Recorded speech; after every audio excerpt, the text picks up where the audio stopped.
What we have now is the 10 Outstanding Guru Awards. Ito po ay pang 5 taon na namin ginagawa. At umikot po talaga kami sa buong Pilipinas. Last week lang, kami ay nasa Balanga, Bataan. Ganito rin kadaming teachers, more than 100. Every year po, ginagawa namin ito sa bisa ng partnership namin sa DepEd. Kami ikakatok sa mga paaralan para gawin itong advocacy talks. So alam mo, iba sa inyo ay yung i-share nyo, i-publicize masyado yung pangarap. Pero pagdating nyo sa bahay, isipin nyo talaga, ilista nyo. Kasi pag nakikita nyo, talagang pagtatrabuhin nyo siya. At sabi nga, financial success is a team sport. Dapat hindi natin ito gawin na mag-isa.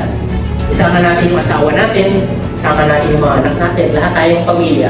Kailangan matupad ang ating pangarap. Kaya wala bata pa lang ako, pangarap ko talaga na ikaw at ako ay umasenso. Kaya anong pangarap mo?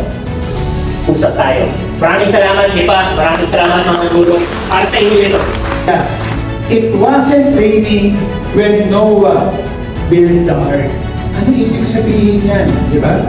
Antayin yung rainy days. Huwag mo na antayin may mangyari pa sa'yo. Siguraduhin mo na, i-secure mo yung sarili mo. Kailangan nyo ng assistant, may emergency, simple lang. Pwede nyo akong tawagan, pwede ko kayo tulungan.